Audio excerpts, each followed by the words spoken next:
If you're looking for more horror outside of the mainstream, look no further than Unsung Horrors, a podcast about underseen horror movies. I'm Lance. And I'm Erica. Every other week, we'll cover a horror movie with fewer than 1,000 views on Letterboxd. We'll even give you double feature recommendations to pair with the movies we discuss. From gothic to shot on video, from slashers to comedies, from giallo to J-horror, we'll cover all the subgenres. So join us as we unearth these hidden gems of horror. Follow us on Instagram, Twitter, and Facebook, all at Unsung Horrors, available wherever you listen to podcasts.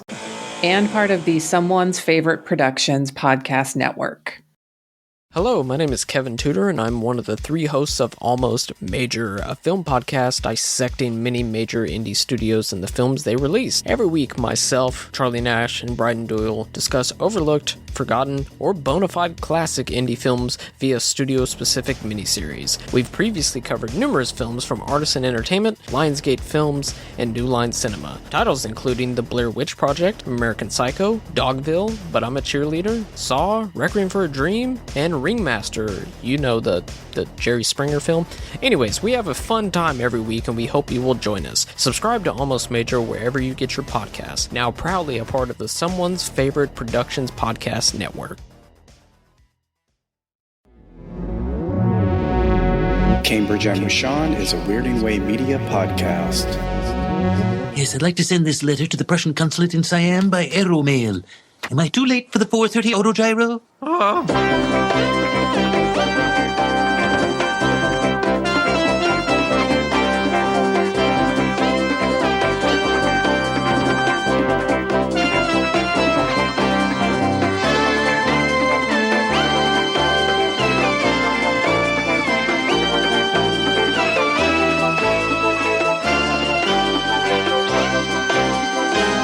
Hello and welcome to Cambridge and with Sean, episode 29, podcast by two weirdos, you know, me and this other guy. I'm Mark Begley, and joining me as always is Ronnie, yay, otherwise known as Skelevator over on the YouTubes. No, nobody knows you as that.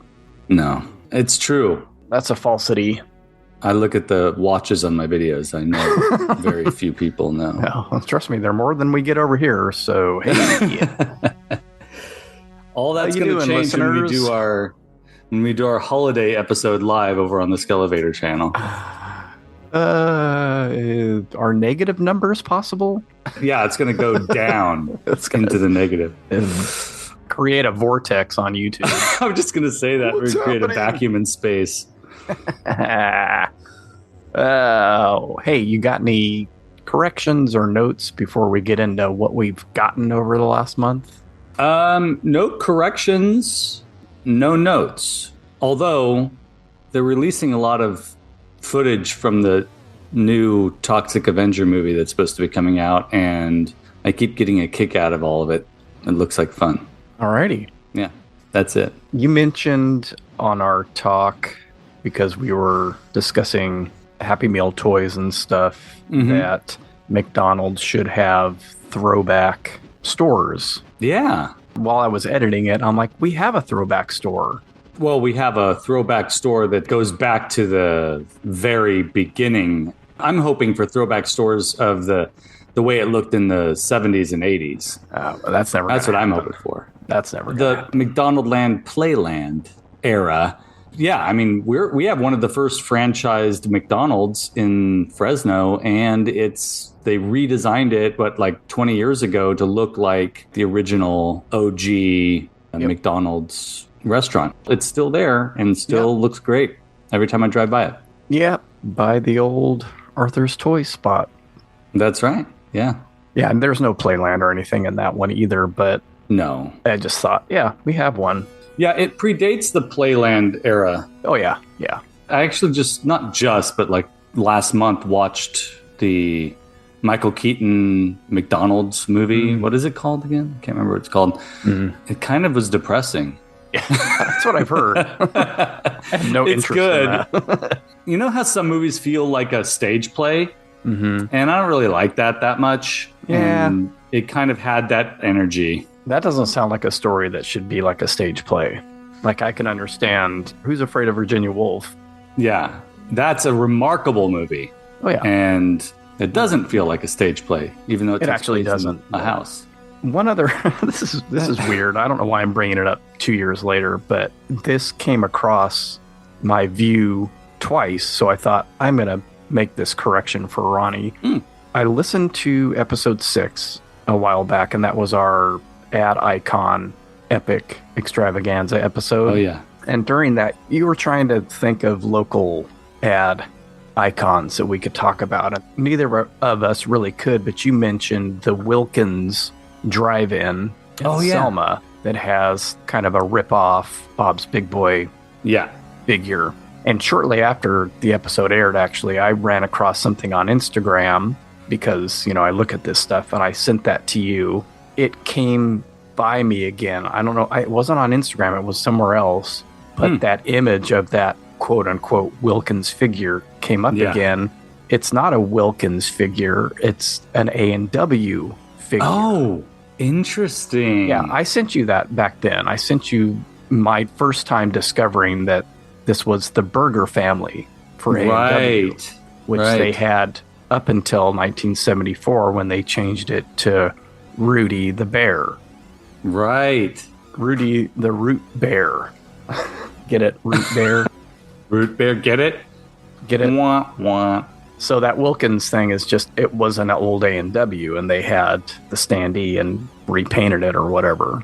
Genius. So it's not a locale icon. I hate to tell you. Well, it's forever going to be Wilkins for me. They're supposedly like 9 feet tall. So I did a little dive into their history with that Burger family. There were like 5, mom, dad, teenager, baby, grandma, grandpa. It was related to the menu, Papa Burger, Grandpa Burger, et cetera, et cetera. And it has a kind of a following, not quite as big as Bob's Big Boy, but a lot of people have those standees. Some of the stores still have them, and some other places that were A&Ws still have them, and they mentioned Wilkins in Selma. That's cool. Don't you kind of want that family in your backyard? Yeah, they'd be really massive. Apparently they're really big, so sure, why not? All right, that's the goal, folks. We're each going to try and find a bunch of fiberglass standees. And, by the way, A&W was started in Lodi, California, so a little bit kind of, valley-ish. On the fringe of the valley, yeah. So that's cool. I didn't know that. A&W was started in Lodi? That's cool. Yeah. Yep. And I think somebody there has like that whole Burger family set somewhere. It might be on display in the town, actually. Cambridge and Washawn road trip. So it sounds like to me. No, I'm not driving there just to look at statues of A&W people. I'll buy you a burger. Sure. You can drive and pay for the gas as well. Mm-hmm. The Burger family's back at A&W. That's excellent news. We got great Chase King burgers. Mama Burger, Papa Burger. That Grandpa Burger with the 3 patties, just great. That's the one. Oh, that's the one. Baby Burger. Oh, there he is. Could you make it real? Can I get a bite now? Is there a Brother Burger? It has lettuce, tomato, bacon, cheese. Just delicious. Juicy and delicious. Team Burger. Team Burger, yeah. I think we got to go eat now. The Burger family's back at A&W.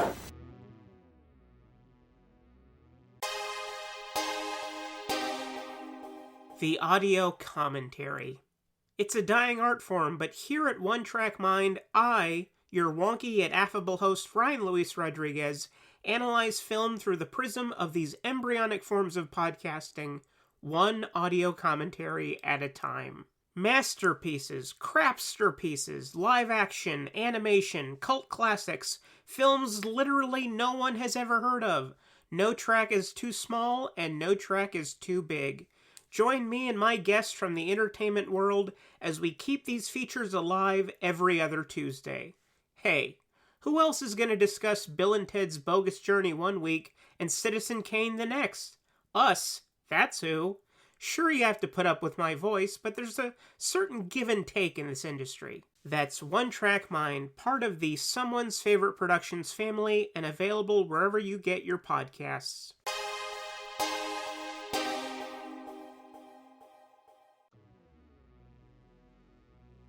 So what have you picked up over the last month? Well, I sent you some pictures. I found 3 Migos at Ross. Oh, yeah. I was really excited. The Fly and the Wolfman or Werewolf 2-pack are flocked and very cool. I'm really happy I got those. It was like $14, which was about $40 new when I saw them at Walmart about 2 years ago. So I picked up those 2 Mego figures, and then I got a third one at Ross as well. So Ross, for a short period of time there, was getting some Mego figures. I got the Penguin, the vintage style Penguin.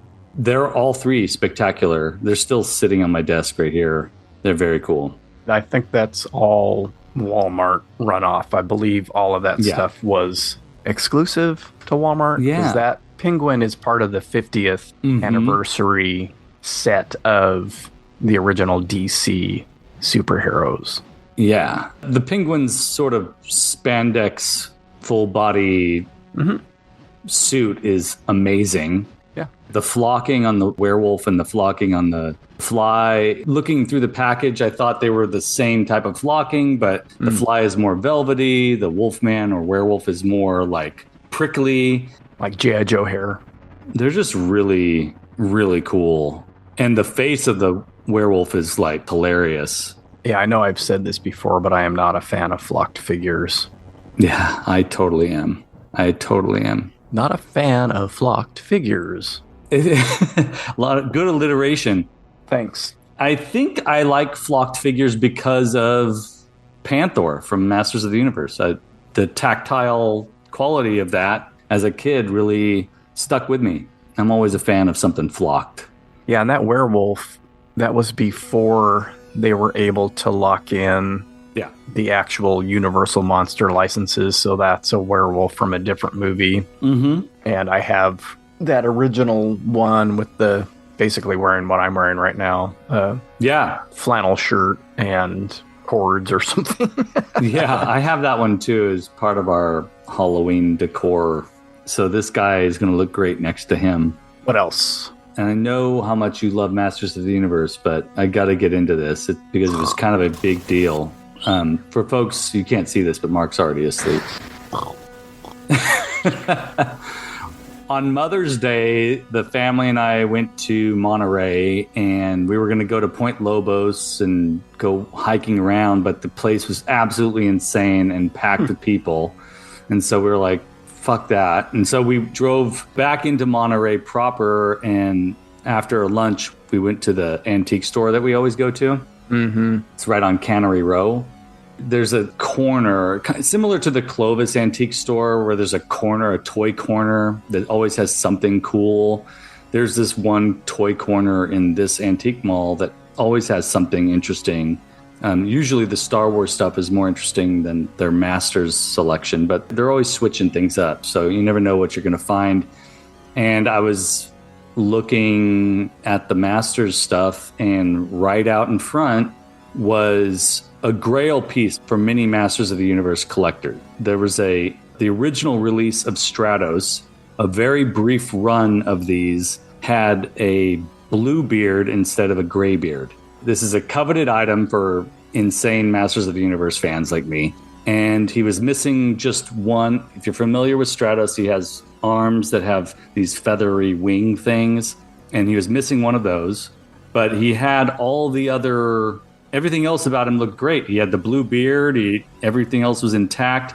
And I couldn't see the price tags. My heart started pounding, and I started getting really excited. Went up to the front desk, and I got the most uninterested, unexcited guy working at the antique store. He literally rolled his eyes when I asked him to unlock this case. Got a kick out of him. He walked me over there. I was trying to keep my composure. Yeah, my composure. Thank you. Like you're doing right now. I was for sure going to see a price tag on there. It was like $200 or something. I was expecting nothing less than $80 on this guy.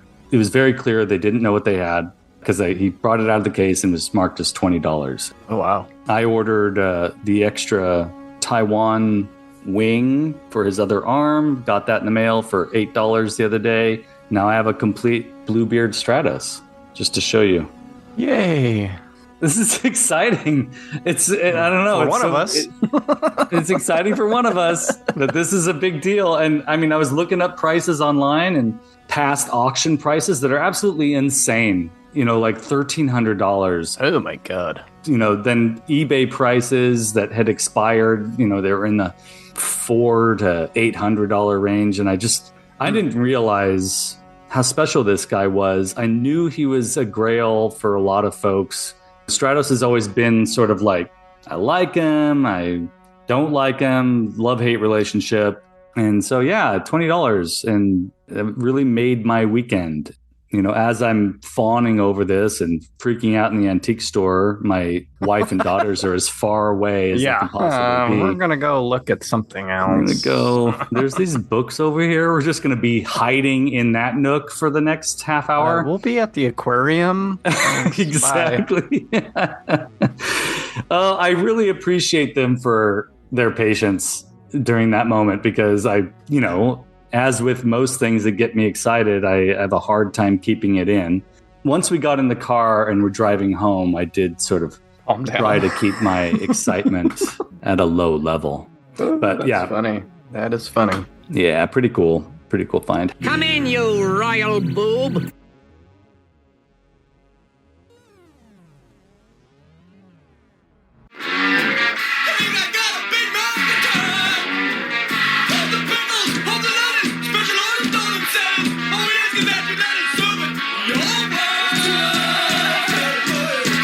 How about you? I hinted at this on the last episode because it hadn't shown up yet, so I didn't want to talk about something I didn't have in hand. So I threw in my hint, and then I used the amazing Devo song Too Much Paranoias as my other hint. That song has snippets of McDonald's jingle from the 70s and a Burger King jingle from the 70s. And I also included clips of those of that actual jingle in the show.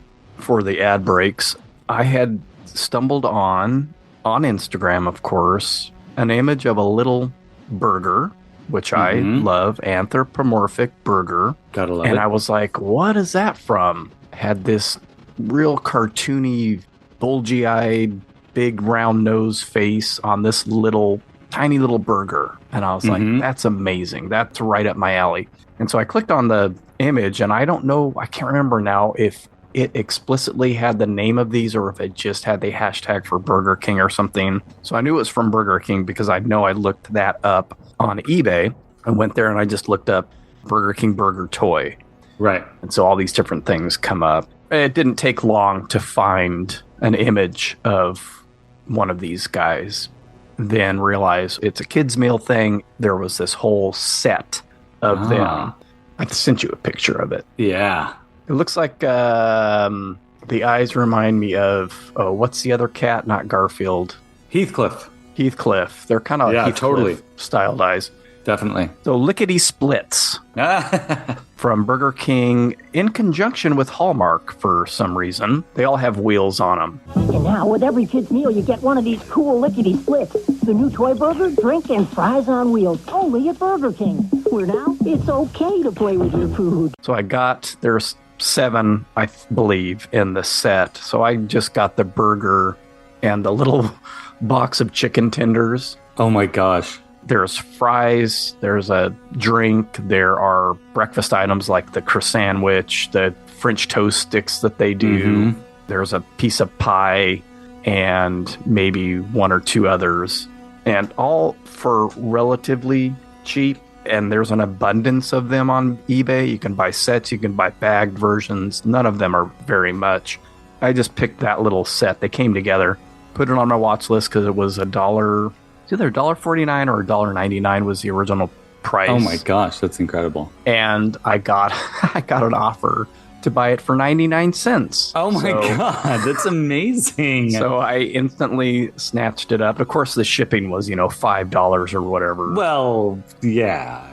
Speaking of, almost everything I get on eBay, the shipping is $4.71 to like $5.19. Yes. They figure it all out based on where you are and where the person is and stuff. But like everything is around that price, except for big item stuff where they are actually like, this needs to be $20 or whatever. Right. So half the stuff that I've gotten with this eBay gift card that I mentioned that I had, half or more of the cost has been the shipping on everything. So I got that, little guys, and I kind of got stuck on cereal and fast food premiums for a while. So that's what I was looking at.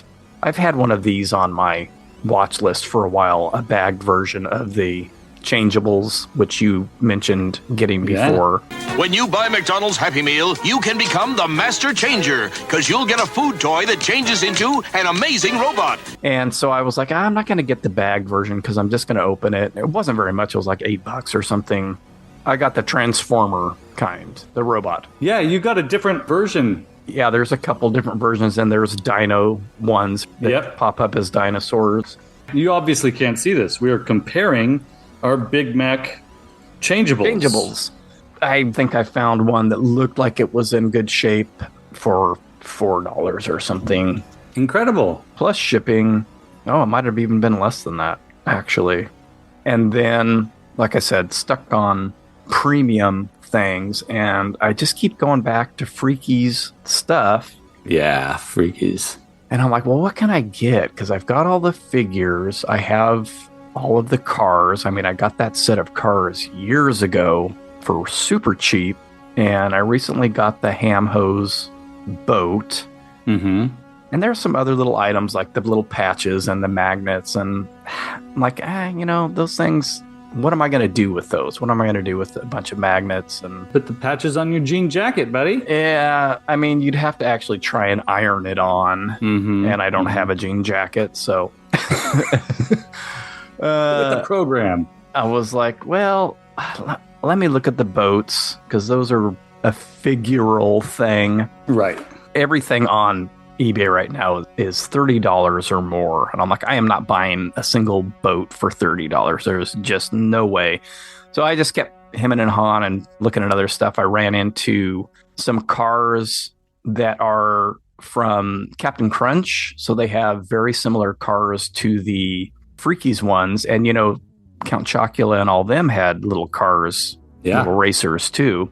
The cars for the Captain Crunch, and I almost bit on these, they're like the little rocket cars from Freaky's, but they employ a balloon like the boats do. Oh. And so it was this weird combination. So you had either Captain Crunch, John LaFoot, or Smedley, the elephant character. And I was like, those are kind of cool. But I ended up adding a Boss Moss boat to my watch list. That's awesome. It was pricey.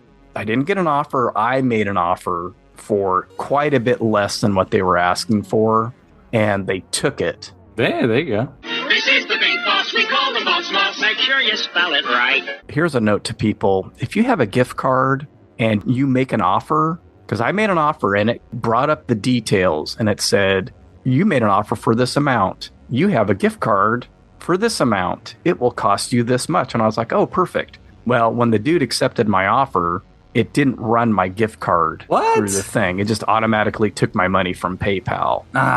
That's frustrating. I may have needed to click on it to say, add this to the order mark or something. Although it had it on there, so it was confusing. So be careful if you do that, people, and you have a gift card and you make an offer, because they just immediately take it off of PayPal. Yeah, whenever I make an offer and the seller accepts it, the money immediately gets taken out of the account. It is immediate. It is immediate. And now I did not realize that though about the gift card thing, because I've never had an eBay gift card before. That's good to know. Okay, well, I still have gift card money, so I'm going to talk about this last one, even though I don't have it in hand, because we have discussed it before and everybody knows about this. I had also been looking at Fisher-Price, Little People, Sesame Street figures, and really the only one left that I want is Oscar. Yeah. And I look for that every once in a while, and they're always usually banged up and in pretty sorry state, and found one for $10, I think. Ooh, not bad. Added it to my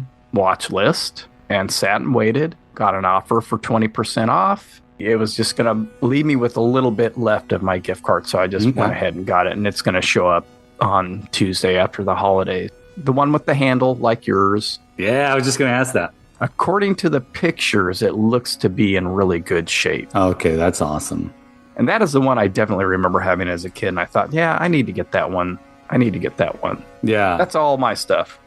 That's good. Well, I think we got some pretty good things this last month. Okay, well, after one of probably 10 ad breaks. Sorry. Folks, hey, if we get close to 2 hours on a recording, there are going to be about 8 ad breaks during the show. There's nothing I can do about that. So here's one right now, and then we'll get back into our main topics for episode 29. Enjoy these lovely ads. Have you ever wanted to dive deeper into the horror movies you love? Beyond the Blood is a horror podcast for fans who want more than just surface level screams.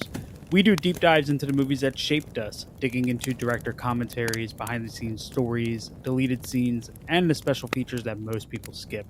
Each episode is a love letter to the genre. We break down how these films were made, the creative risks that paid off or didn't, and the lasting impact they've had on the genre as a whole. From 70s slashers to modern nightmares, we celebrate the craft, chaos, and characters that keep us coming back. If you're the kind of fan who rewatches movies with the commentary on, or you simply grew up in the video store horror aisle, the Beyond the Blood podcast was made for you. New episodes every single week. Subscribe, and let's dig deep. Welcome to the Beyond the Blood podcast. Many people do not believe in Bigfoot, but a lot of people do. All right, we're back, and Ronnie's going to talk about his topic for episode 29 of Cambridge and with Sean, the greatest podcast you have ever heard in your entire fucking life. That's right. We're making t-shirts of that. This one bleeds into many other topics that you and I both have brought up in the past. To use a phrase that covers all of the territory, it's Sasquatch. Bigfoot, legendary half-man, half-ape, is no longer a legend. He's very, very real. What you're about to see is unedited video footage taken earlier today in the hills 3 miles southwest of Tenderfoot Gorge.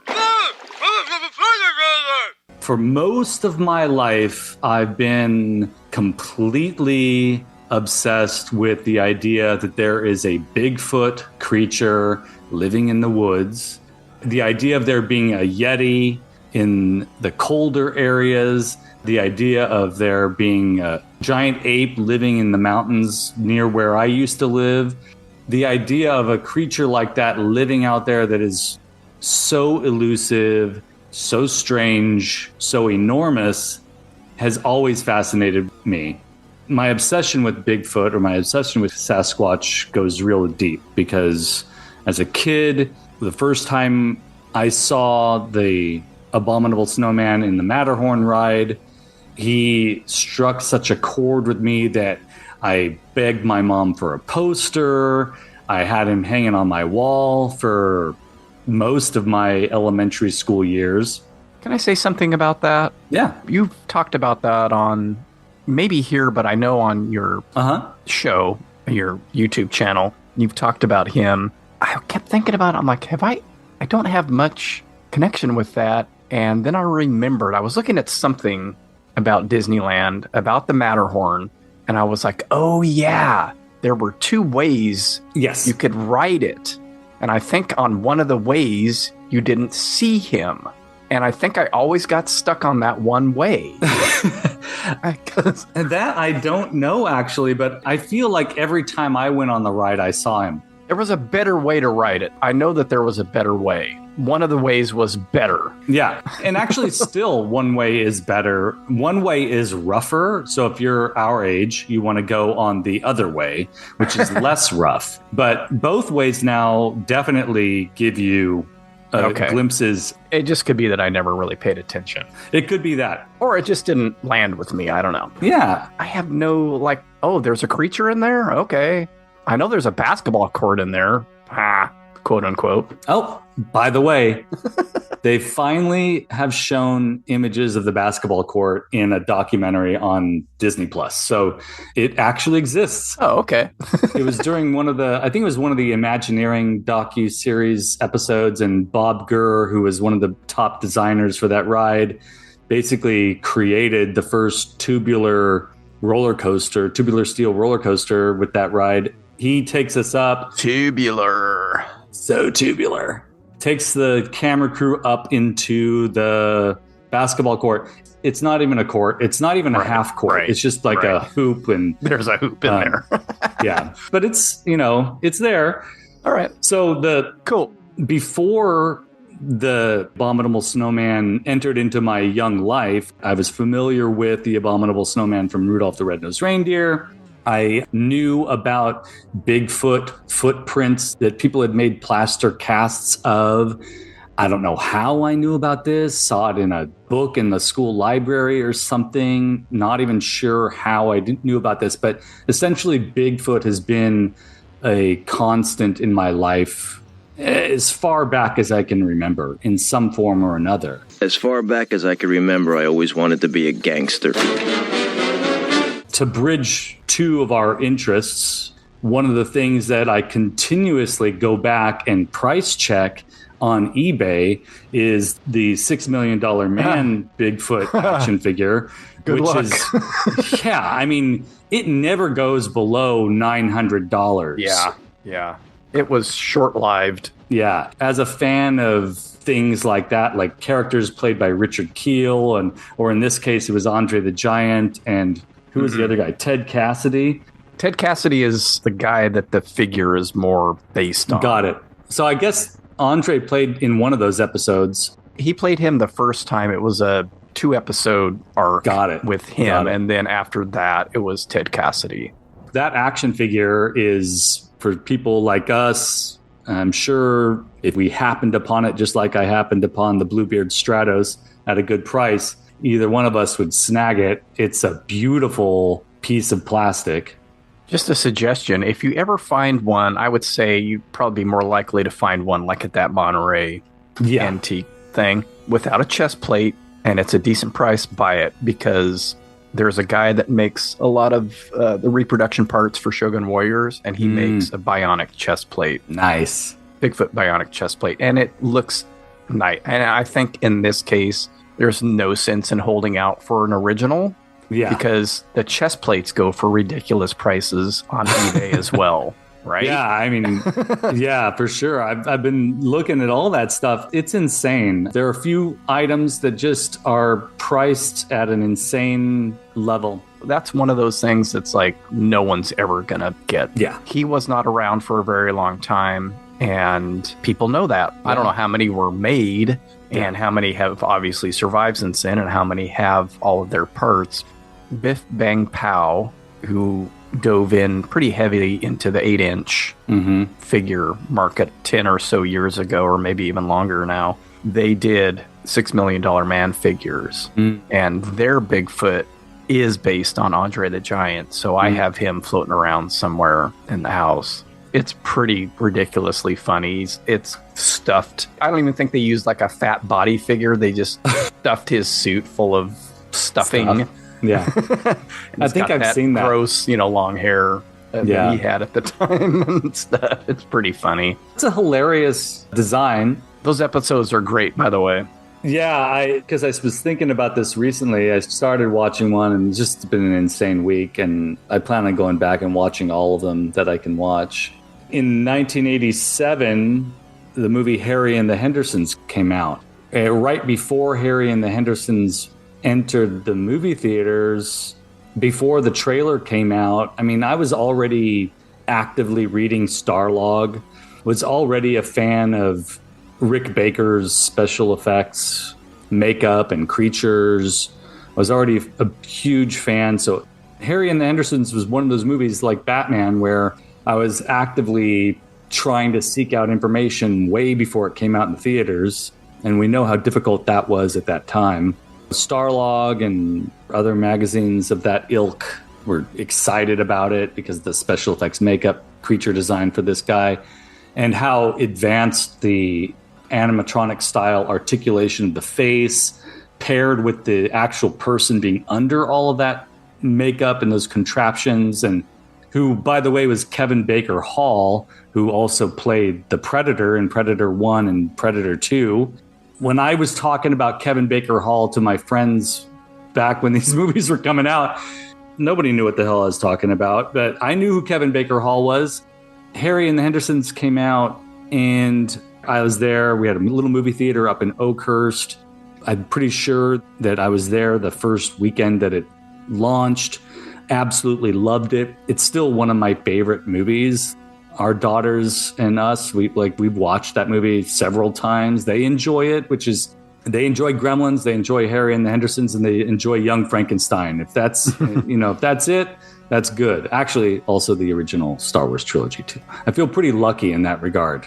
Harry and the Hendersons is actually a really good movie. It's a wonderful movie. And I love that they touch on all of the obsessive human aspects of Bigfoot. And there's even a character, what's his name? That elderly actor back in the 80s. Don Amici. Don Amici plays that Bigfoot obsessive, and those people exist. And when he gets to meet him, man, that's a wonderful scene. That is so touching. Yep. I'm going to say this once.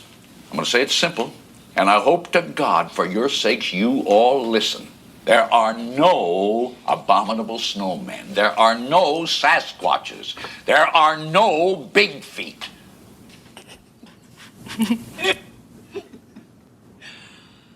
Am I missing something?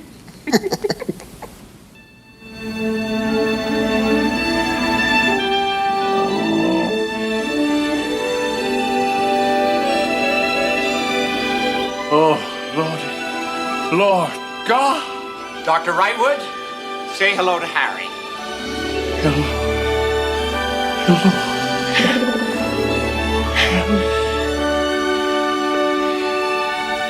I mean, I get choked up just thinking about it. I mean, the last scene, half hour of that movie, it's just so good. I haven't seen it in so many years, and it comes up every once in a while. I'm like, we need to watch that. And then it disappears, and then I forget about it again. But like when we had cable, man, it was on all the time. And we actually watched it as a family, like when I was a kid with my family. Yeah. I was an older teenager by then, but we watched it whenever it came on practically. It's so good. And a cryptid like Bigfoot deserves that.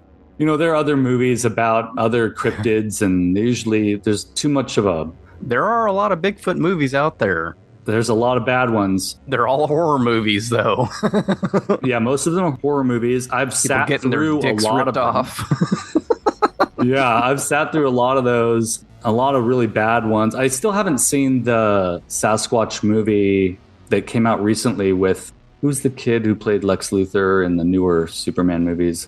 Jesse Eisenberg. Carlita and I caught, I think the last 20 minutes or so of it. Yeah. It came up, and we were so intrigued. I knew what it was about or knew about it prior, but it's so fucking weird. Yeah. It's amazingly weird. I got to see that from it's, what is it called? Sasquatch Sunset or something like that? Yeah, something like that. I would check it out. I'm excited to see it. I've been wanting to see it. Did you and I watch the found footage one, Willow Creek, that Bobcat Goldthwait did? I think we did. Yeah. Yeah. It was disappointing, as I recall. Yeah. Very, very disappointing. I think that was one of our movie days. Yeah. A lot of these movies are so schlocky, but they're a lot of fun. Yeah. Legend of Boggy Creek. There's a bunch from the 70s and early 80s. Yeah, there are. Some of the earlier ones, too. I think Hammer did one. I can't remember the name of it. I think it's just Abominable Snowman. There's like a split-second scene of seeing something like an Abominable Snowman, but it's more of like a murder mystery, which was super disappointing. Right. Are you a film fan who loves the ultimate home video experience? Look no further than The Disconnected. Your host, Ryan Verrill, is your go-to source for the latest and most accurate information on home video releases, exclusive interviews with industry insiders and filmmakers, and has established a thriving community where every film and physical media enthusiast feels welcome. From hidden gems to blockbuster hits, The Disconnected brings you insider knowledge and a welcoming space to share your love of cinema. Watch every Thursday night at 9:30 Eastern, 6:30 Pacific for the live announcements show and follow The Disconnected on social media to stay updated. Subscribe to The Disconnected on YouTube or on the podcast provider of your choice and dive into a world where every movie night is an adventure.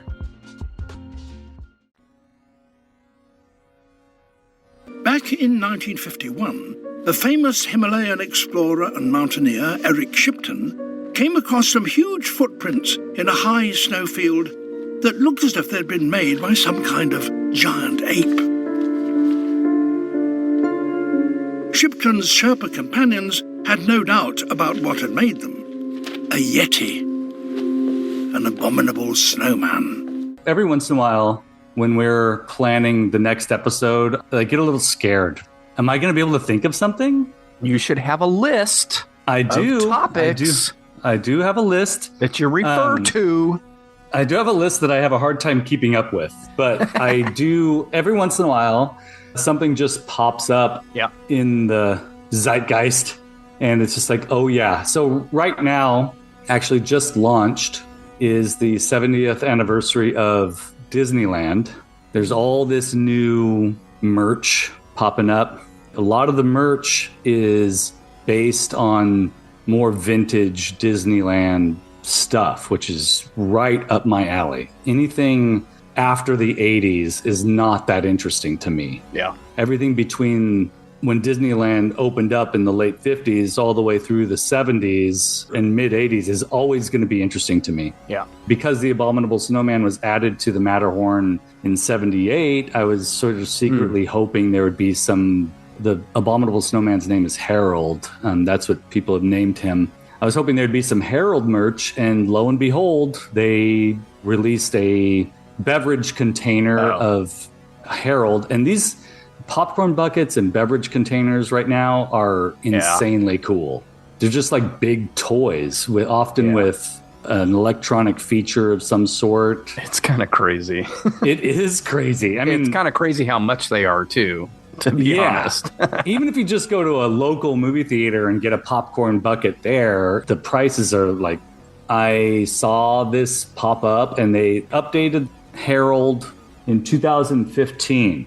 They updated Harold and put in a new animatronic, several new animatronics of him, which are far more advanced and really cool. But they took out the old ones. And so I thought, it's going to be Ooh, can you buy that? Yeah, right. For $10,000. Actually, if you go to the Guardians of the Galaxy ride, Mission Breakout, or whatever it's called, over in California Adventure, the collector, Benicio del Toro's character, the whole the line that you walk through to get to the main part of the ride, he's got all kinds of stuff in his collection. And in there is an original Harold. That makes sense. I haven't been to Disneyland in over 25 years, so... Was the last time you went when we went? Yep. Man, that's a long time ago. Yep. I was excited, but I was scared that it would be the newer version of Harold, and it ended up being... The sipper cup looks just like Harold, the vintage Harold. He even makes a roar just like the vintage Harold. Coveting that from a distance has been my energy as of late. But it got me thinking about Bigfoot. One of the things that always shows up on my YouTube feed is found footage of Bigfoot. Huh. I'm constantly watching this stuff. At least once a week, I'll watch something that somebody's theorizing about or a new photograph evaluated. And there are a lot of channels on YouTube where they're talking about this stuff and dismantling naysayers' theories and evaluating the relevancy of the newest finding. And I just love that shit so much. The whole thing with cryptids is this is when conspiracy theories were fun. Yeah. A made-up creature, not this other crap that everybody goes on about these days. I'd much rather watch a video debunking a man in a suit sitting on a log in the woods than some other insanity that we're having to constantly feel like we're having to debunk. Speaking of, You haven't mentioned it, so I don't know if this was a part of your childhood experience with Bigfoot or many other unexplained phenomena, but In Search Of. It's hard to imagine any corner of our crowded world where a giant man-like creature could roam free. Yet there's persuasive evidence that Bigfoot is real, and that urban man may be close to his first meeting with this living legend. Oh, yeah.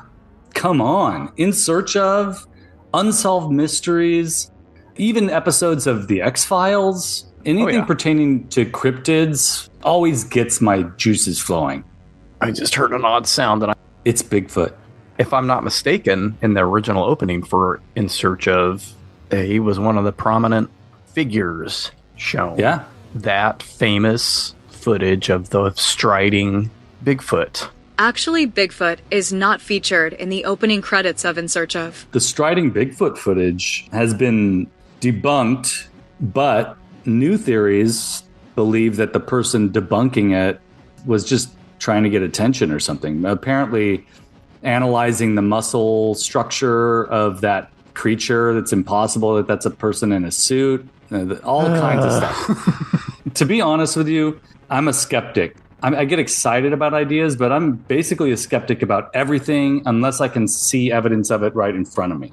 I love watching the analysis of evidence. If Richard Attenborough believes in it, I have a hard time not believing in it. Ronnie was referring to Sir David Attenborough, famed naturalist. Richard probably believed in Sasquatch too. He certainly believed in dinosaurs. I'm excited to see if anything happens in our lifetime, and I would love for that. I would love for some discovery of Bigfoot or the Yeti. I think he's in my yard. I think so. You should better go. I see a big shadow in your window behind you. I keep hearing things, and I'm a little bit worried because I'm the only one home at the moment. I'm scaring Mark with my tales of terror. Bigfoot is, I think, of the cryptids, or like of the big, whatever, 3, Loch Ness Monster.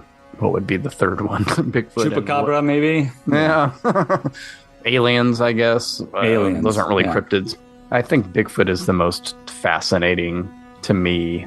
And I'm a skeptic too. I don't necessarily believe that footage is real, that most of the other things that have been found are real. But stranger things have happened, and animals do get discovered. Yeah. And or rediscovered, things that were once thought extinct come back sometimes. And I just don't necessarily buy it, really.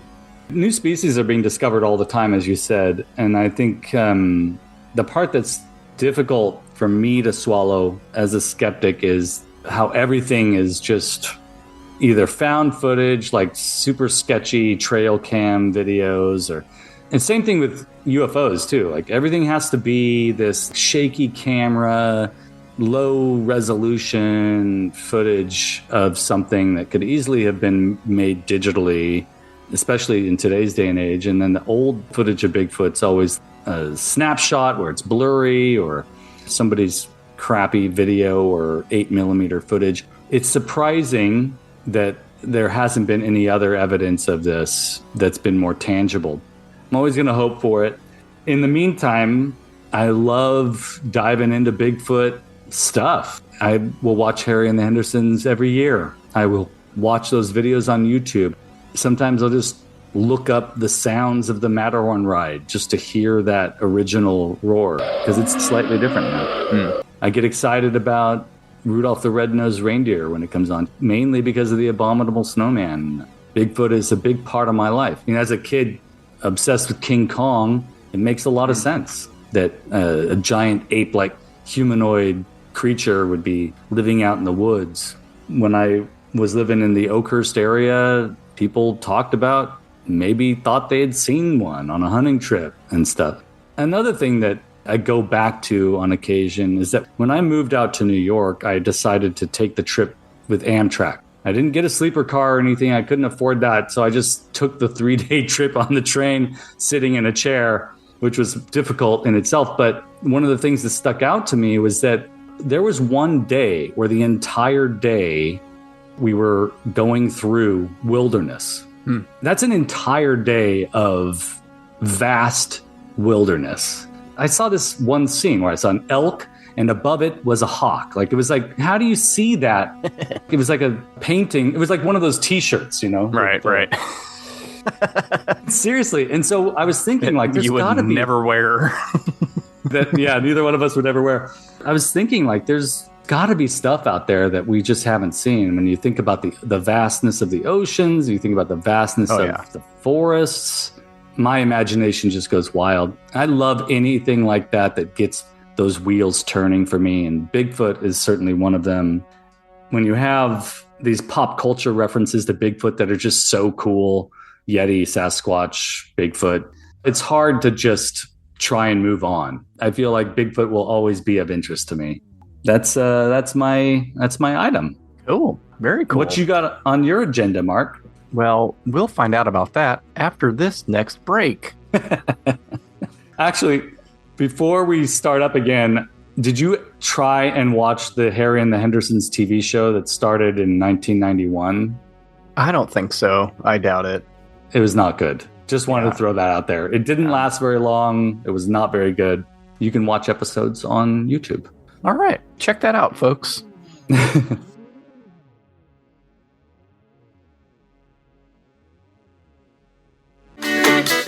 I write this letter, send my love to you. You know I want you to remember that I'll always be in love with you. Well, people turn off the show at this point because it's going to be pretty boring from here on out, because my topic is not related to an IP. It's not about a toy. It's not about premiums from cereal boxes or fast food chains. It's not about comic books. It's not about movies or a fictional character or anything like that.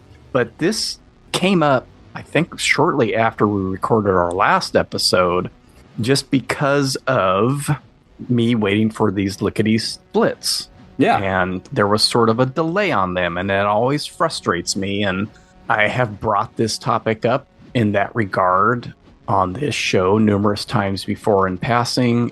I don't know if this is actually on my list of things to talk about or not, but I know in my head it is definitely something that I have been unhealthily obsessed with for decades. And that is a service that the U.S. government provides, the mail. Yeah. I have had a relationship with getting mail and sending mail for decades. Yeah, that's true. And it covers so much of the stuff that we talk about, especially in this day and age, and other aspects that I'll get into here of my life. It has played a pretty significant role in. I don't know how old I was when this got started, but I would say preteen, probably still, I'm going to say by 10 years old, this was kind of an obsession. And that would have started with comic books.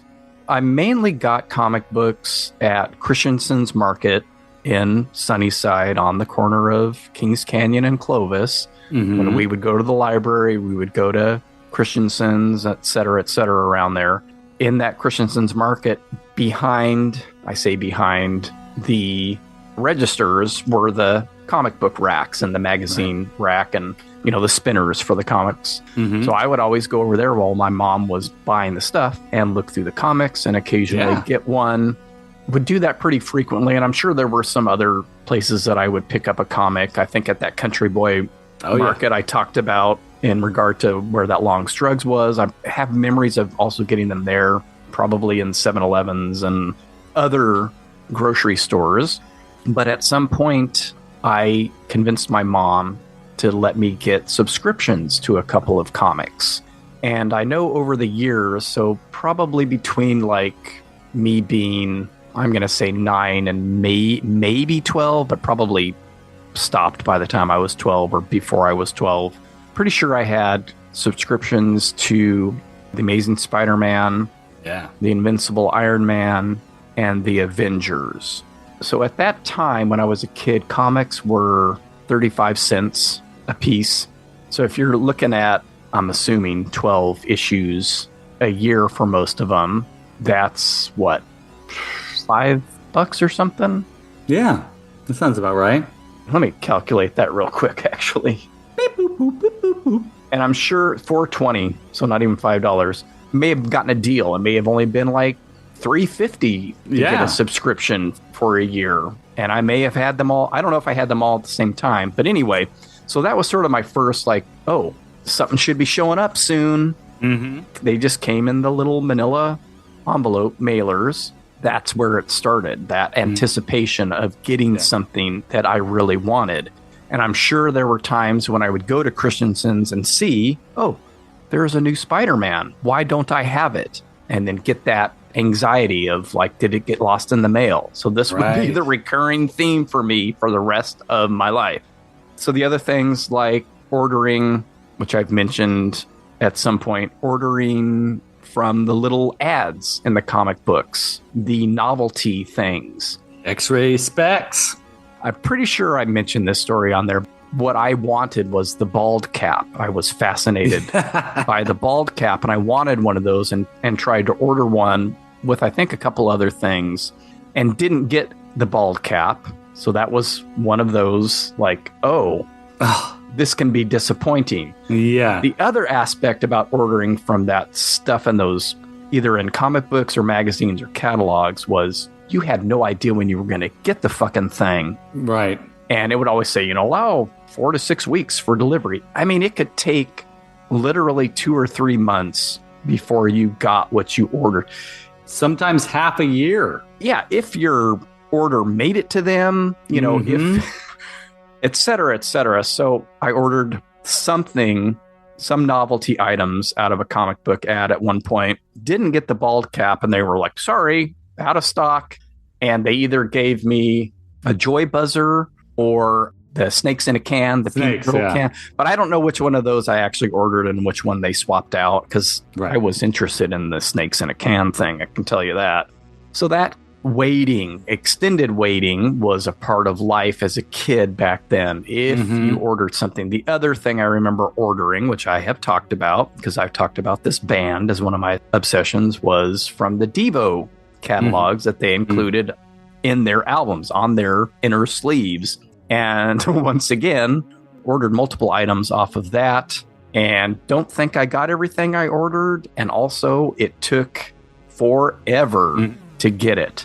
That was the conundrum back then. Like, when is it even going to show up? Going to the mail every day. You're like, okay, it's been, as I look at my wrist that doesn't even have a watch on it to track months.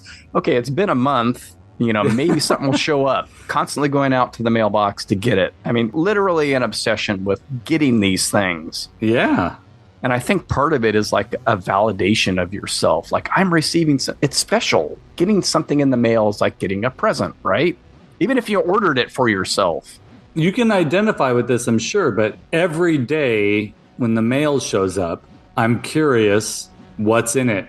Is it going to be a bill or is it going to be a cool surprise? Yeah. Oh, yeah. Even if I have complete knowledge that nothing is on its way to me. Right. I know nothing's on its way. So why would I be interested? But I rush right to the area where the mail comes through the slot every single day to see what's there. If it's a coupon, if it's a bill, it doesn't lessen the anxiousness or excitement I'll have the next day. Oh, yeah. Same. I mean, exact same. And that has been going on for decades. Maybe that is a problem? Yes, it is. Maybe it's a Generation X thing. Well, let me rephrase that. Maybe it's every generation up until and after Generation X. Because I don't think that our kids get that excited about the mail. They hardly even check. Especially since me thinking of Cleo, if it's something that her mom has ordered for her, like clothes-wise or something, you're tracking it and blah, blah, blah. Yeah. But that plays a part in this still with me, too. The modern era, but I'm not quite there yet.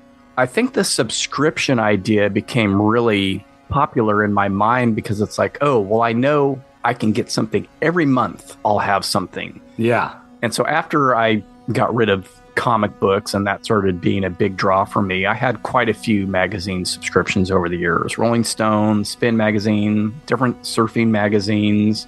And you could always count on at least once a month. Sometimes some of those things came out bi-monthly. And you might get something twice a month, or a special issue of Rolling Stone or whatever, the 500 greatest albums of all time. I did subscribe to a number of magazines over, especially in my 20s. I don't have a subscription to any magazines these days. No? You know, that was another thing that fueled that. Like, oh, there's something, go to the mailbox. Oh, there's a large package. Oh, it has my name on it. Oh, yeah. I'm worth something. I'm a value. I got a present. I'm special. And now we do that for ourselves, right? It's like, I am special enough to order something, and now it comes, it shows up. Now I feel that validation. I mean, I'll get into the modern stuff in a minute here, but even I would say as a college student, ordering what came next was like, damn it, dog. Was ordering stuff, and this didn't necessarily come to you, to your house, but ordering stuff through Tower Records or one of the bookstores in town. So I would do that as well if they didn't have something in stock. You know, I'm sure I got a couple of Charles Bukowski books that way. I know that I ordered things from Tower Records, music and video wise. Yeah. And then you get a call and you go down there and pay for it. So that plays a part in it as well. Ordering weird stuff out of weird catalogs was always interesting to me. And, you know, there was the Something Weird video catalogs. I don't think I ordered anything from them, but there were some odd things that I was getting into, like the Incredibly Strange Films books and other weird stuff like that I might try and order something from, or Film Thread or something like that, which I also had a subscription to at some point. Hey, this is Jason Kleberg from the Force 5 podcast, a show that forces a guest to come up with a movie-themed top 5 list topic, and then we reveal our picks on air. Top 5 heist films, top 5 tearjerkers, top 5 movie dogs. Every show you'll be asking yourself, what would be on my list? Guests include directors, screenwriters, actors, podcasters, musicians, authors, and even a professional wrestler. Subscribe to the Force 5 podcast, and you won't just be a listener, you'll be a list nerd. The Force 5 podcast, available wherever you're listening now. I'm gonna sit right down and write myself a letter. And the other aspect was, and I haven't done it in a while either, I haven't really had any reason to, were personal letters. I mean, those were a big deal. Oh, yeah. If you like a girl, I don't know how many thousands of letters I've written to girls over the years, mailed and handed to in high school. Yeah. Swap letters and stuff. But of course, I wrote Carlita tons of letters, even when she moved here. Yeah. Before she did, that 6-month period or so, even though we had email and phone calls, I wrote her constantly. Yeah. And always anticipated getting letters back. Mm-hmm. I corresponded with a younger cousin of mine for a number of years who lives up in the Portland area and wrote her letters all the time. Yeah. We wrote to each other about what was going on in our lives and stuff. And it was always fun to go to the mailbox and get a letter from somebody. I think that is so cool, and definitely something that we're missing from our culture right now. Yeah. I mean, when I was in London, that was my connection to home. I made a weekly phone call. Man, I was getting letters from my sister, from my mom, from friends. Occasionally, I got something from a couple of my high school friends. Yeah. It was great when that happened. So cool, right? Loved it. And I would send so many out fishing for more back, right? Yeah. I mean, that's why I would do it so much.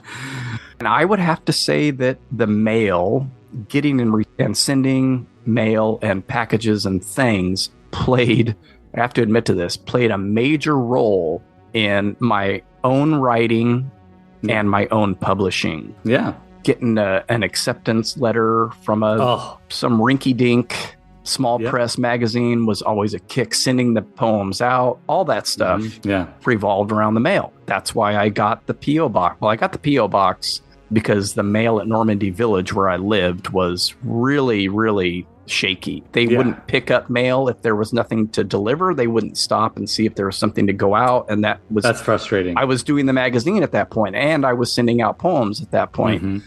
And so I eventually got a P.O. box, which is such a wonderful thing because, for one thing, people, if you don't know this, you don't get junk mail in a P.O. box. Yeah. So all those mailers you get, they don't bother with that. So I had a P.O. box for years, which also made sense moving around to apartments so much.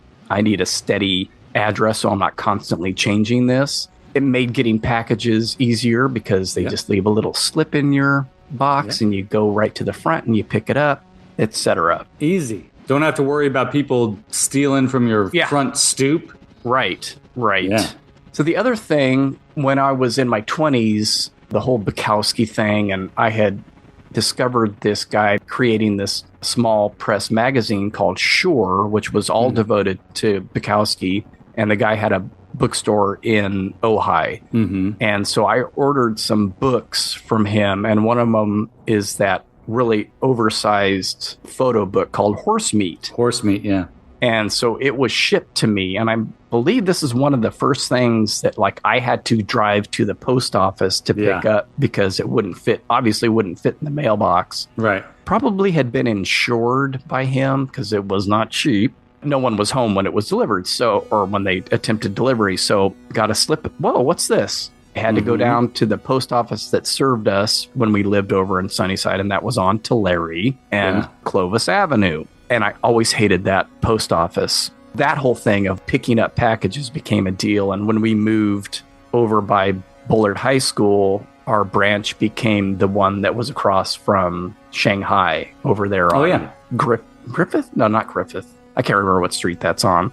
But for some weird reason, that was our branch, which isn't even close to where we lived. But, you know, at that point, getting all kinds of stuff, magazine stuff and whatever, that's where I would have to go to pick it up. The reason I bring up the one on Tulare and Clovis, I don't know what it was about that place that I disliked so much, but I would have anxiety dreams about having to go pick up packages there. I mean, and this was when I didn't even live in that area anymore. Right. And I would have these dreams where I would have to go in and like the parking lot was like you couldn't find a parking. You know, it was just every step was like this quest and it was always hard. And like you'd get in there and then the door would be locked, but I could see people working. So I'd ring the buzzer like I need this pack, you know, so I'd have those dreams. I don't know why. Identify.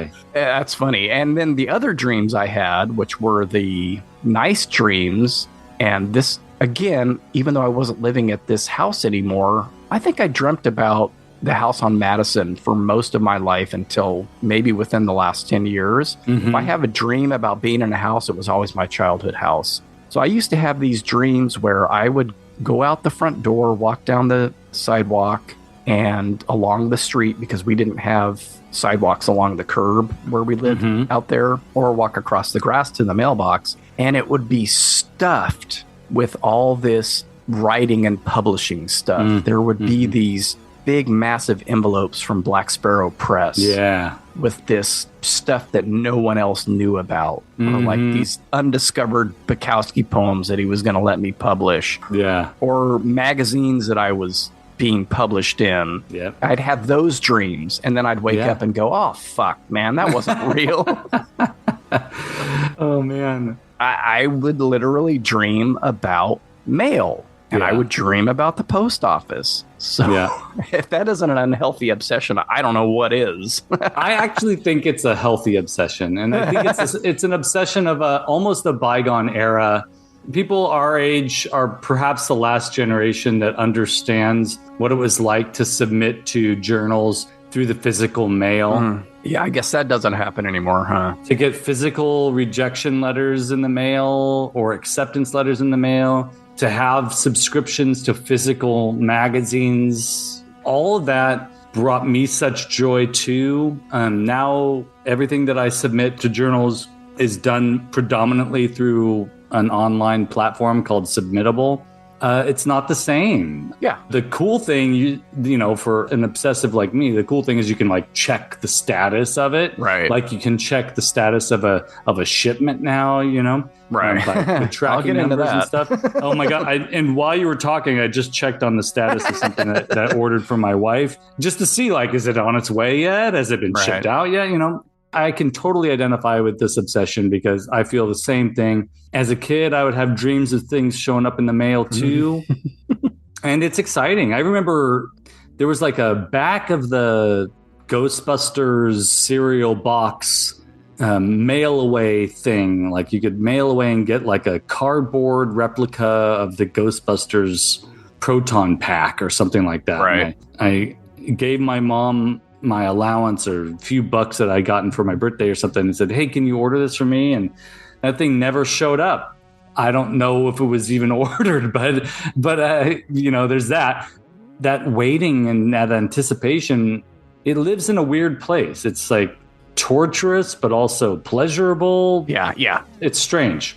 I do still like to order things and anticipate the arrival of the thing. That's most of how any of this stuff works, especially with eBay. So to bring it up to current day, or even I would say the last 25 years, ordering stuff on eBay or even just regular online stores brings with it that tracking. Yeah. I don't know when they started doing that or when I discovered it, but I know it probably more likely than not had to do with getting something on eBay and they're like, oh, here's the tracking number. What? Yeah. Where do I look that up? Oh, yeah. The USPS has a website. Okay.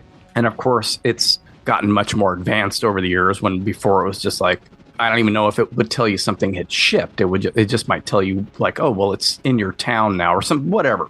I don't know. Yeah. I don't really remember, but it's a blessing and a curse because looking at your phone, or back then I wasn't looking on my phone. I was just looking online, but it's like, oh, well, it's supposed to be here. Why isn't it here? Yeah. I more recently have had encounters with carriers because something has been marked as delivered and it's not on my porch or in my mailbox. So that's frustrating. Over the years, I have done this. I have chased down carriers on my street because they go up one way and then they go back down the other. Yeah. So if they've passed our house and I see that notification and I step outside and I don't see the item, I know I can catch the mail carrier. Yeah. So I have done this. Yeah. And so one gal, I'm like, excuse me, this show's marked as delivered, but there's nothing on my box. Did you leave it on the wrong stoop? Because they have to walk. In my neighborhood, they have to walk and deliver to mailboxes. Most of the houses have mailboxes, either slots, like I think you do, or a mailbox on the house. They do not get to drive through our blocks here. She's like, oh, well, I scan it when it's still on the truck and then I go back and deliver them. I'm like, you know what? You might not want to do that. Because people like me are tracking your every move. Obsessed with my mail and I am going to, and if it shows that it's been delivered, I'm going to assume that it got delivered incorrectly. So that happened. I think I've talked about the story with the little McDonald's-like hamburger that I ordered from Japan that got sent back to Japan because they had mislabeled it. So I've told that story. That got all sorted out. Like you, I can't specifically think of things that like never got delivered. I'm sure that's happened at some point. This never showed up. And back then, it's like, what the hell do you do about it? You know, these days you contact the store, you contact Amazon, you contact whoever. So I can't remember what this was. But pretty recently, I would say within the last 5 years, something didn't get delivered. I don't know if I was tracking it, was able to track it or not, if it had been sent by just an individual. Sometimes they don't send you the tracking information. Right. And I'm trying to think, like, did I know that it didn't get delivered or what? But something didn't get delivered. And then one night there was a knock on the door, which I hate. Yeah, of course. And it was an odd time. And I thought, oh, okay, I'll check and see. It was somebody bringing this item to my house. It had been delivered to their house. Wow. Yeah. But I was like, oh, great. Yeah, I thought I was lost. I was like, I don't think I would ever do that. What I generally do, or what I would do when I had the P.O. box, because I would get other people's mail in the P.O. box. And I would just put it back in the mail slot. Yeah. You need to re-deliver this. Because I was usually there before the lobby was actually open. I was like, well, that was nice. We got delivered some mail, some packages for the girl across the street. Yeah. But it had our address on it. We didn't know. I was like, is this yours, Carlita? She's like, no. So the girl across the street came over and was like, I think I had something delivered to you, because she transposed the numbers of our addresses. The guy kind of stood there like, I don't know if he was expecting me to give him some cash or something for the trouble he went through, but I was just like, well, you did the right thing. Thanks. Yeah. And I closed the door.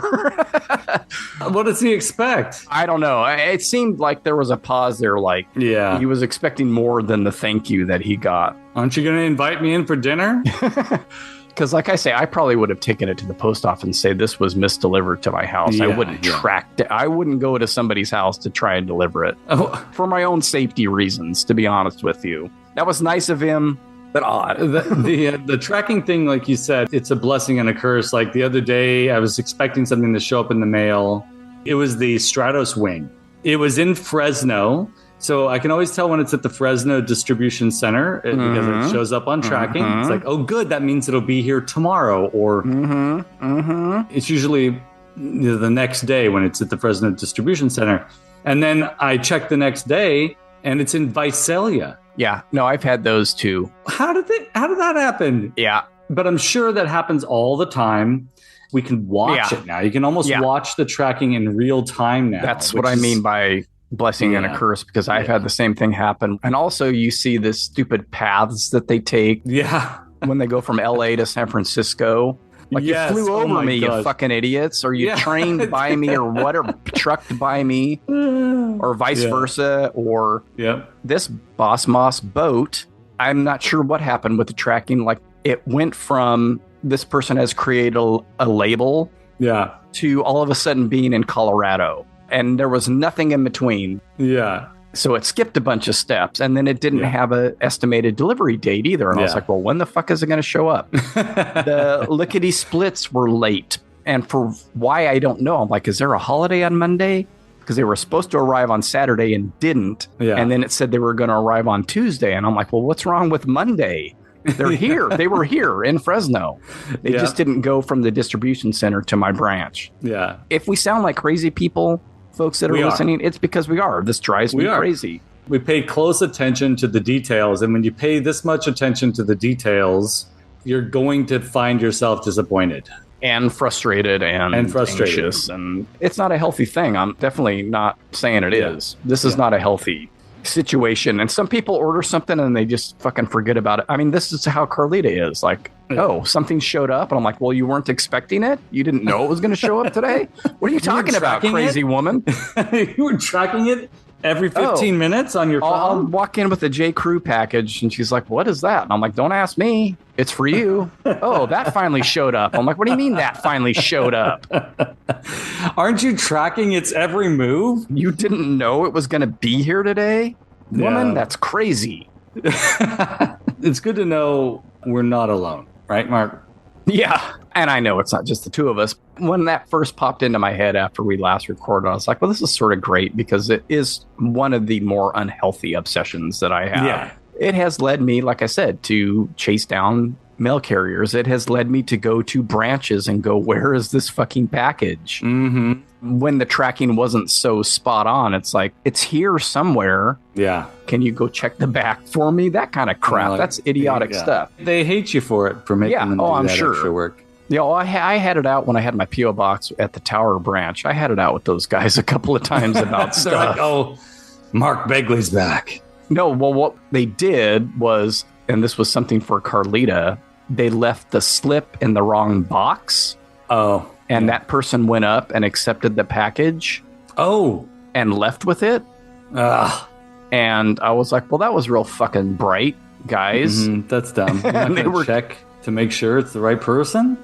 Yeah, the dude got pissed at me. I was not happy. I was like, this was something for my wife. Yeah. Anyway. That's frustrating. It's not cool. It's not a good way to be, folks. So don't follow our lead.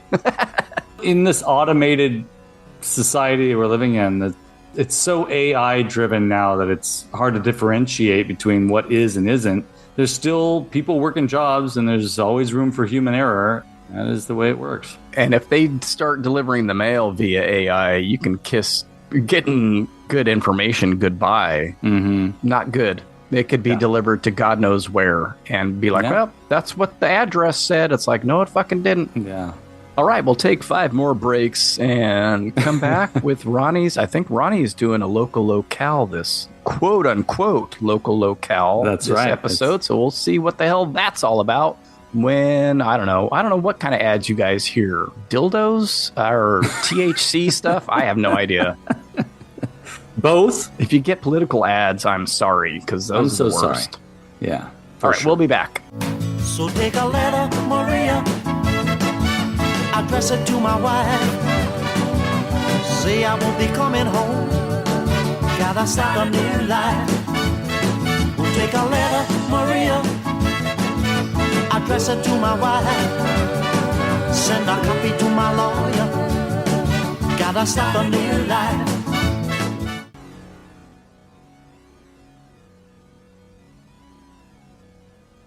All right, we're back after God knows what, and Ronnie, hit us with your local location.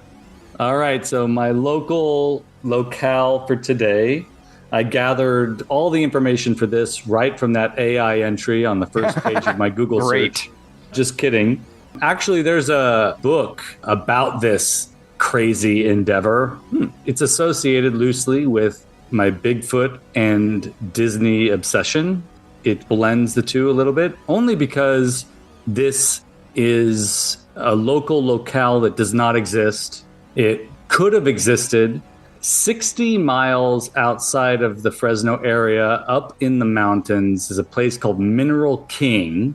In the 60s, Walt Disney was going to create a ski resort up there. It failed. What? I think about this often, actually, because as a kid, we used to go to Mineral King quite a bit. I don't know if I've ever been. I know the name. It's a beautiful place. I'm sure. There's lots of beautiful places around here I've never been. Yeah. And I've lived here my whole fucking life. Isn't that the way it is, though? Like, you live in a place and, yeah. Anyway. There's a book called Disneyland on the Mountain, written by Greg Glasgow and Catherine Mayer. And it's all about this failed attempt for Walt Disney to create a resort, a ski resort up in Mineral King that was going to be like themed ski resort. Featuring the types of things that you might find at Disneyland. They hadn't gotten to the point where they were considering rides or anything like that. It wasn't going to be like an amusement park. It was going to be a resort that featured Disneyland-like experiences. Damn, we could have had a movie about Mineral King at some point. Can you imagine? You know, because they turn all the rides into movies now. The fucking Jungle Cruise movie, for God's sake. Oh, man. I keep waiting for that Matterhorn movie, by the way. Yeah, that'd be cool. Which I hope happens. But they did make a movie about the Country Bear Jamboree. I don't know if you saw Country Bears, the movie, but it's got Christopher Walken in it, and you can't really go wrong with that. Wow. Country Bears.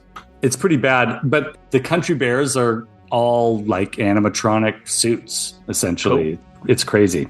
The reason I bring that up is because the Country Bear Jamboree concept began with this animatronic show that he was planning to feature at this Mineral King ski resort of country bears who came down from the mountain and would perform country songs to the people sipping on their ski resort cocktails and hot cocoa, waiting for their steak dinners and hot cocoa. This is something really cool. He apparently met this guy named Willie Schaefer who designed ski slopes and was associated with the Winter Olympics that took place in 1960 in California. Walt Disney befriended him. Walt Disney was on the team that helped design and set up the Winter Olympics in California.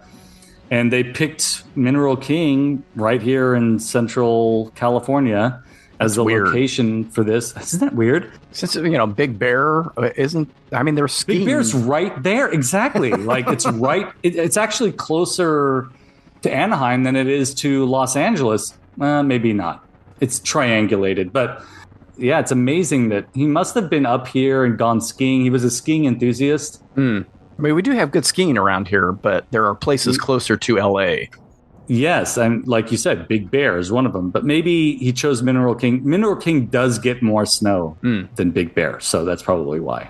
But he had begun designing this place. I believe they had even purchased land, and they were set to do it, and everything fell through. It didn't work out. That makes me wonder now how different Fresno might have been if that had happened. This whole area might have been a completely different place growing up. It would have been a completely different place, and it would have been interesting. I grew up in the mountains. I've always felt like there could be so many cool, environmentally friendly resort type experiences that people could have up there. I used to live at Hume Lake for 2 years, and Hume Lake is like a Christian camp and Christian run resort area up in Kings Canyon National Forest. Those types of experiences are cool. A Walt Disney run experience like that would have been neat. I mean, people go through here. I think of, I always want to say Yellowstone instead of Yosemite, but that's not as close as Mineral King is to here. Yosemite's a almost 2-hour drive from here. Mineral King's an hour from here. Less than that. I mean, Anya Taylor-Joy went to the Whole Foods here in town on her way to Yosemite, and I didn't know about it. So, excuse me, Anya Taylor-Joy, can I have your autograph, please? People do pass through Fresno quite a bit because they are traveling up to Yosemite. But imagine they would have gotten to Fresno. They would have been like, okay, do we go north to Yosemite or do we go east to Mineral King? And that would have been the choice. People come here to ski as well. Yeah. We have very nice ski areas around the mountains in this area. So it's not an unusual thing for people from other places to come here just to ski. But that is not a Disney branded ski resort. That's curious. That really makes me think it might have been a little different here. Not that it would have been better, but who knows? Yeah, it would have been more expensive to live here. That's what right. For a long time, Fresno was a very affordable place to live, and now it is not. But nowhere it sure was anymore. For a while. And it's only getting worse, folks. Yay! It's only getting worse. Yay! Yeah, that's one of Disney's failures. Happened right here in Central California. Well, that makes sense. Yeah. Good luck. We're the anus of California. Oh, the armpit. The armpit. I'm feeding into that misconception here. There are much worse places. Trust me, I've been there. Yeah, we have. And if you drive through the Fresno area on Highway 99, you can genuinely be convinced that this is not an attractive area to live. It is not a pretty drive. But if you get off of there, you drive up to the foothills, you go to an interesting place in town, you visit Clovis Lakes or what is that? Wildwater Adventures over deep in Clovis, or go to antique stores or the underground gardens like we've talked about before. Like there's always something interesting here, but if you drive on Highway 99, it looks like a post-apocalyptic wasteland. That is the outskirts of town. It goes by the outskirts of town. Yeah. That's my local locale, and I haven't read the book yet, but it's on my list of books to read. Cool. That's interesting. Yeah. I don't know that I have any knowledge of that. I mean, it may have passed through my brain at some point in my life, but this feels like the first time I'm hearing about this.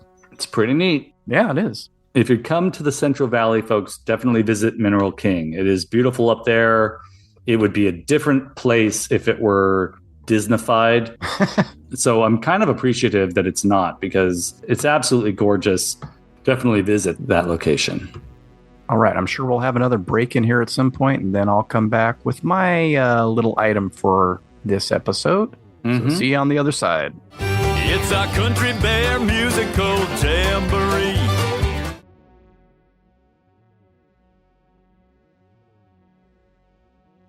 I am not doing a local locale this time. I'm doing another childhood treat, quote unquote, but this is not a manufactured treat. It is not candy. It is not Hostess. It is not produced by human beings at all. Much like the mail popped into my head, this popped into my head because I have one in my backyard, and it is the time of year for them to produce fruit. Yes, I know where you're going with this. When I grew up in the Sunnyside area, in my house on Madison Avenue, I've mentioned this before, maybe not on this show, but I know I talked about my dad on Wake Up Heavy and him being a master gardener before he ever technically got that nomenclature by going through that program. My whole life, that was his thing. Yeah. He worked as a teacher, but his main interest was growing things.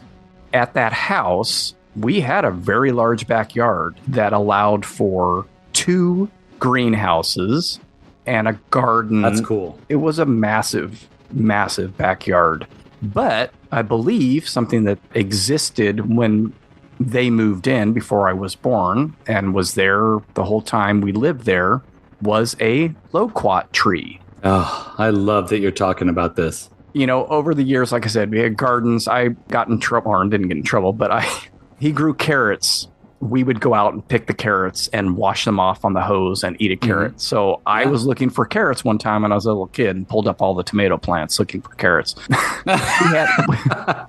You know, I'm sure we had peach trees because those grow locally very well. And there was a blackberry bramble that wasn't ours, but grew over our backyard that I would go climb on all this crap to get to. But the loquat tree was kind of like my tree for the house. Yeah. And so every May or June, they come to fruit. Mm-hmm. I've always loved the taste of loquat, not kumquat. Too. Okay, so not kumquats, which is the most horrible name for a fruit on the planet. Loquats are these little, they look like miniature apricots or tangerines maybe, or peaches. They look like apricots. I mean, and people describe the flavor as that, but I don't see that at all. I've never tasted a fruit that tastes like loquats. Right. It's almost like sugar water is the best way to describe it. I've heard that comparison, like peach or a cross between peach and apricot, and I'm like, you know, that's like saying a kiwi tastes like a strawberry, which is actually even more accurate than a loquat tasting like either of those things. It's like a miniature apricot, miniature peach. Yeah. They're native to China and have been cultivated there for thousands and thousands of years. Mm-hmm. They're popular in Japan. They grow well here. You'll see them all over the place.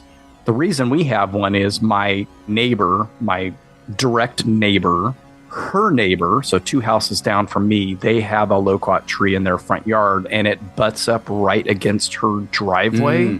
And it's pretty large. I mean, it is a tall loquat tree. Cool. And she was like kind of complaining to me one time about it because the fruit drops in her driveway. And I'm like, well, have your garden guys cut it back, you know? Mm-hmm.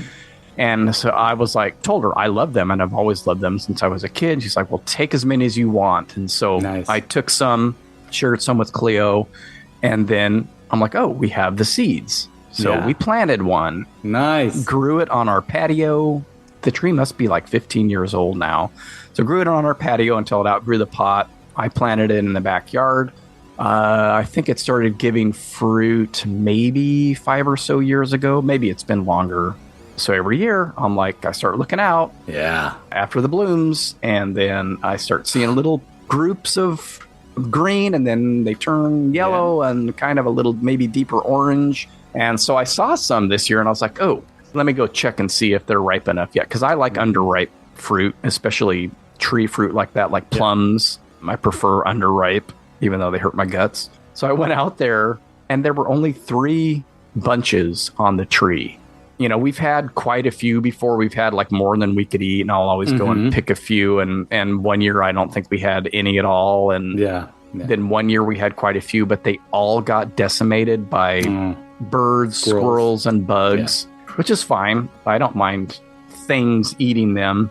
But I went out there this year and I was like, oh my God, I can only see 3 groupings of loquats. One of the groupings, it wasn't green anymore at all. So I just picked about 4 of them, ate them. It is a very low yield fruit because they have massive, massive seeds in them. And there's usually at least 3. Yeah, there's usually about 4 for sure. Yeah, there is a very low reward. And I don't know about you, but I always peel them. I'm not big on the skin. You can eat the skin, but I always peel them. They're fairly easy to peel. And it's just an amazing, amazing taste. It's such a delicate fruit. Yeah. You can't buy loquats because they don't survive the shipping, is my assumption, because they're so soft. I'm drooling now just thinking about it, actually. And there's a guy that lives down the street that has a loquat tree. I steal from his tree that hangs over to the sidewalk. I'm pretty sure that the reason why you can't find them in stores is because they just would not survive the boxing up and shipping of them. They are so soft. The skin is barely protective. It's a tough skin, but it doesn't really do much. And you can eat it. I think they don't sell them because people would get it home and go, this is nothing but seeds. That's probably right, too. It's literally like 3 nibbles on each fruit. You get very little meat out of them. But people do make preserves with them and pies. True. And I mean, I can't imagine how many you would have to harvest to make a jar. Just one jar of jam. It's just one of those very unique flavors that not a lot of people get to experience. And I'm sure it's one of those, it's sort of like the ornamental plums, which I always mistook for cherries when I was growing up. So I would try and eat them. And I'm like, this is the worst fucking cherry I've ever eaten in my life. The sourest, the hardest cherry ever, right? Yeah. And that's not even what they were. Love those. I think people sort of look at them like that because they are on the small side. But I mean, there's no comparison in flavor to those awful ornamental plums. You know, I don't think a lot of people realize that they're edible and that you can pick them and eat them and they're delicious. They really are delicious. They're one of my favorite fruits. And I look forward to this time of year always. Yeah, me too now. Well, and I mean, it did when I was a kid, but there was a good chunk of, once we moved out of that house, I don't think we had a loquat tree at the other house near Bullard. When we moved out of that house in the early 90s, I probably didn't have one until we moved here. Yeah. A good 20-something years. There's 2 types of fruits that do really well in this climate that I'm always tempted to plant in our backyard and haven't done it yet. One is loquats and the other is pomegranates. Mm-hmm. They're 2 of my favorite fruits and they're very Central Valley centric fruits. I'm glad you have one. I'll be over tomorrow, by the way. There isn't anything to give you, unfortunately. Go by that guy, save a couple seeds the next time you snag one from that guy's tree, because I mean, if I can do it, trust me, they're easy to grow. It's still pretty small. I don't do much to it other than water it. Yeah. It's kind of left to its own device. I mean, our backyard is a hellscape. I've seen your backyard and I've seen worse backyards. Trust me. Thanks. Yeah, if I can get it to survive in that backyard, you guys will have no problem growing one back there. Yeah, I think I might do that actually. It'll take a while before you see any fruit from it. Well, we'll be here a while. Yeah, they're pretty easy to manage. So that's my deal. I love loquats. I'm so excited that you talked about loquats. Yeah, interesting. That definitely was not on my list, so I'm gonna have to add it to it and cross it off now. Well, I might have to talk about pine nuts next time then. Wow. Yummy. I don't know if I have much to say except that they're delicious. That's sort of an acquired taste. It is. I didn't really understand pine nuts until 2012, late 2012, when I discovered the truth of how pine nuts are harvested and why they are so expensive. Look it up, folks. It's really interesting, or maybe I'll talk about it. Yeah. Educate them people. Yeah. Well, let's end this by saying that next month will be our return to the land of Lynch. Last year, our July episode was the first iteration of this series, this loose series. And so next time we'll be diving into Lynch in the 80s. And if you can believe it, that might get kind of lengthy. So I'm sort of pitching to you now that we don't talk about things that we got or local locales or childhood treats or anything like that. It'll just strictly be Lynch. I'm definitely okay with that. I have a lot to say. Save all that stuff for the next episode. And I'll try to remember that because I might have to make an actual list of anything that I get between now and then. 2 months of small eBay purchases for us might really add up to something substantial for the episode after. Yeah. could be a mistake, but we'll see. We'll deal with that when the time comes. Oh, man. So, Ronnie, where can people find your crap on the internet or whatever? Well, you can go over to YouTube and type in 2 words, Skele, Skella, and Vader, Skelevator, and find my YouTube channel. Definitely go over there and subscribe and comment and watch my crazy videos. That's where you can find stuff about me. How about you, Mark? Very articulate. You can find my stuff at weirdingwaymedia.com or wakeupheavy.com. I'm not really doing much there other than adding these episodes to my blog. I'm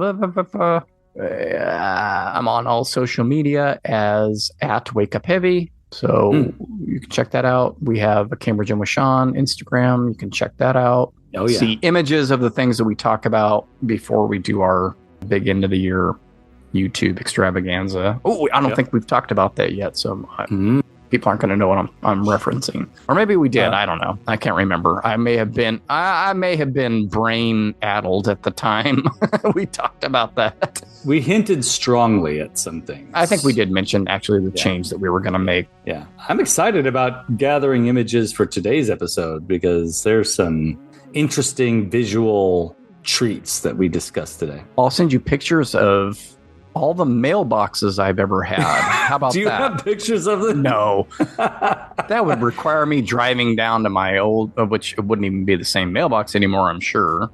Oh my gosh, you have to do that. No. You have to go to all your old mailboxes. We have to do one post where it's like 4 or 5 mailboxes, including your post office mailboxes. That's silly. That's silly business. It is silly. All right, so come back in a month and join us for our second David Lynch episode. And thanks for listening. Remember, folks. Oh, yeah. Until we meet again, have fun, stay weird, and keep collecting. Or not. And do whatever the hell you want. What do we care? I'm not going to come to your house and try and find this stuff out. We're going to come check in on you. Don't obsess about your mail, though. That's unhealthy. Keep your obsessions in check, people. Good luck with that. Yeah. Don't embarrass your family. The squirrel and the sparrow and the mouse and the bee all having a party in the loquat tree, eating all the yellow fruit they can see. It's a wild, wild party in the loquat tree. Cambridge and with Sean is a Weirding Way Media podcast.